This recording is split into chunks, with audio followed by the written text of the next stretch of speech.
Olá, bem-vindos a mais uma aula de resolução de exercícios da prova do Enem de 2021.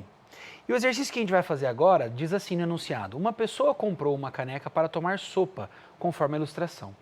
Sabe-se que 1 centímetro cúbico é igual a 1 ml e que o topo da caneca é uma circunferência de diâmetro dzão, medindo 10 centímetros, e a base é um círculo de diâmetro dzinho, medindo 8 centímetros. Além disso, sabe-se que a altura H dessa caneca mede 12 centímetros, onde a altura é a distância entre o centro das circunferências do topo e da base. Utilize 3 como aproximação para π. E qual é a capacidade volumétrica em mililitro dessa caneca? Então vamos lá. Primeiro, ele trouxe uma informação que eu sugeriria fortemente a você tentar memorizar. Tá? Que 1 centímetro cúbico corresponde a 1 ml. Não é todo exercício em que isso é necessário que isso vem no texto. Então, às vezes é bom saber de cabeça, de memória isso, tudo bem? E aí ele pergunta, qual a capacidade volumétrica, ou seja, qual o volume em mililitro, portanto em ml, né? Então aqui no texto tá ajudando a gente a pensar assim, olha, trabalha com as unidades todas em centímetros, que a hora que o volume sair lá em centímetro cúbico, isso é a mesma coisa que ml, a tua resposta já está ajustada, tudo bem? Mas, repito, legal saber isso de cabeça, sem necessitar o exercício trazer essa informação, tá bom? Outra coisa, erro gravíssimo, gravíssimo aqui. Essa caneca, ela é matematicamente um sólido chamado de, se você pensou em falar cilindro, escorregou e aí vai associar na cabeça fórmulas de cilindro, teoria de cilindro, que não podem ser usadas aqui, porque isso não é um cilindro, uma vez que os círculos do chão e do teto aqui, tá? Das bases inferiores e superiores, não são iguais, esses raios não são iguais. Então isso não é um cilindro. No cilindro é obrigado, né? É obrigatório que esses diâmetros sejam iguais. Como aqui não são, isso não é um cilindro. É muito comum no Enem eles criarem questões do tipo assim, eles colocam uma foto dessa caneca e eles perguntam que sólido é esse. Então, só você saber matematicamente o nome desse sólido já garantiria o ponto da questão. E eu vou te dizer, isso é um tronco de cone, tá? É um tronco de cone porque ele é obtido, se a gente pegasse um cone, imagina aqui um cone, ó, com esta base aqui, tá aqui o meu cone, certo? Aí eu faço uma secção, eu corto esse cone e removo esse coninho, essa pontinha em forma de cone. O que sobra dessa operação, desse recorte, chama-se tronco de cone, tudo bem? Era necessário ter percebido isso para justamente saber agora o que fazer com esse sólido, tá? E não tratá-lo como um cilindro. Então, eu vou puxar para cá, eu só vou trazer as informações, o nosso dzão aqui é 10, o nosso dzinho aqui embaixo é 8 e essa altura é 12. Então eu vou anotar aqui, o nosso dzão é 10 e se o nosso dzão é 10, eu tenho um raio aqui que mede 5, metade de 10, tudo bem? O nosso dzinho aqui é 8, então por isso eu tenho, já vou anotar só o rainho aqui, ó, é 4, certo?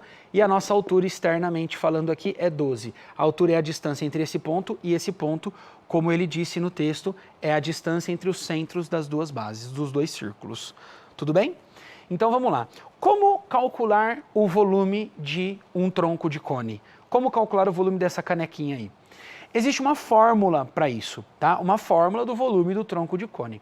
É uma fórmula que eu, pessoalmente, uma questão de opinião, tudo bem? Eu acho uma fórmula difícil de usar, eu acho ela meio confusa e ela é muito difícil de guardar, eu tenho muita dificuldade de memorizar fórmulas. Então, eu vou mostrar como resolver esse exercício sem utilizar essa fórmula, tá? Porque a fórmula, ela é, para quem for bom de decorar, ela é mágica. Você vai colocar aqui, substituir esse 5 lá, esse 4 lá, esse 12 lá, puf, fazer a conta e acabou.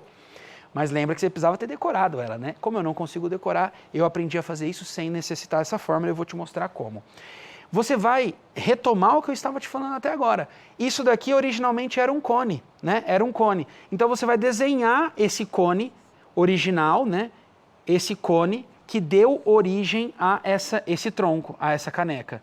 Seria algo deste tipo aqui. Então era um cone, um conão, que tem uma alturona, que eu não sei qual que é, eu vou chamar esse cara que está faltando aqui, essa ponta que eu acabei de desenhar, de altura X, tudo bem? Então, eu tenho um conão de raio da base 5, deixa eu já tirar esse 10 daqui também, antes que ele acabe induzindo a gente a algum erro, de raio 5 e alturona 12 mais X. Essa é a altura desse cone total, certo? Quando a gente calcular o volume desse conão, a gente pode excluir o volume dessa pontinha, que também é um coninho de altura x e rainho 4, certo? E o meu tronco é o conão tirando o coninho. Legal? Volume de cone é uma fórmula que eu consigo decorar, porque eu uso muito, cai muito em vestibular cone, então, e é uma fórmula bem mais enxuta para ser decorada do que essa outra que eu estou falando. Então vamos lá. Primeiro eu vou precisar descobrir esse valor desse x, que é a altura do coninho, inclusive 12 mais x, que é a altura do conão. Sem esse x eu não consigo fazer nada do que eu falei que ia fazer.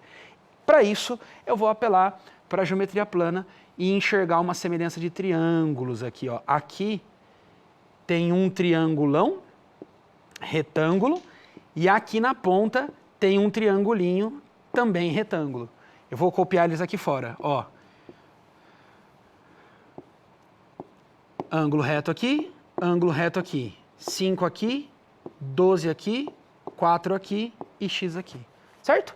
E eu vou fazer uma semelhança de triângulos, porque esses triângulos são semelhantes, já que esses dois ângulos são retos e já que aqui eu tenho um ângulo comum aos dois triângulos, portanto, são dois triângulos semelhantes sim. Vamos lá? Não pode errar agora na montagem, tá? X está para 4, por exemplo, não é a única forma correta de começar isso, mas eu escolhi começar assim. X está para 4, o que não pode errar agora é assim, ó.